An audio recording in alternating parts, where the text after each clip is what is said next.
এই ফুলঝুরি 2 দিন থেকে কাজ করতে আসছে না, আসুক তারপর দেখছি।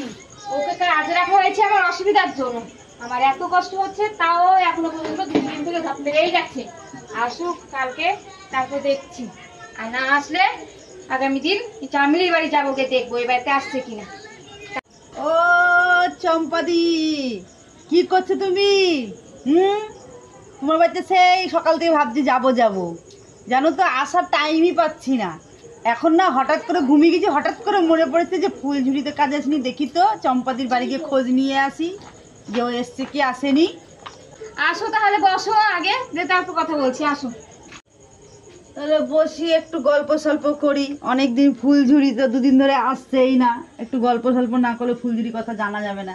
এই জানো তো ফুলঝুরি যা ঢক মারছে, আমার বাড়িতে গিয়ে বলছি কি যে কাকিমা আজকে না বৃষ্টি পড়ছে, আজকে আসবো না। আমি বলি, ঠিক আছে তাহলে আসিস না, তাহলে কিন্তু আমার যে অসুবিধা হচ্ছে। যে পরের দিন আমার বলছে কি, ও কাকিমা আমার না একটু লেট হয়ে গেল, এদিকে আমার সব কাজ হয়ে যাচ্ছে। কেন তোমার বাড়ি যাচ্ছে না? না তো, আমার বাড়িতে যাচ্ছে না তো, 2 দিন হলো আমার বাড়িতে আসছে না। আমি বললাম তোমার বাড়িতে মনে হয় আসছে, ওই জন্য আমি খোঁজ নিতে আসলাম।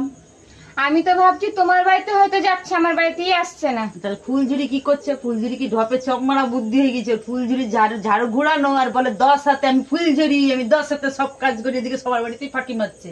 ও বেতন নিয়ে আসে, ওর মাইনাটা কাটিং করবো, চিন্তা নাই। হ্যাঁ তাই করতে হবে। এরকম করলে হয় বলো তো? তাই তো, আমাদের কত অসুবিধা আছে, সকালবেলায় উঠে আমার তাড়া লেগে যায়, ও আসলে একটু সুবিধা হয়, ওই জন্যই তো ওকে রাখা হয় না। তাই তো, আমাকেও তাই বলছে যে কাকিমা আমি ফুলঝুরি 10 হাতে কাজ করি, তোমার সব কাজ আমি করে দিব। এইদিকে ফুলঝুরি নাই। এদিকে ফুলঝুরি নেই, ফুলঝুরি কি ঢপ মারা মারে, কি বলবো তোমাকে গো।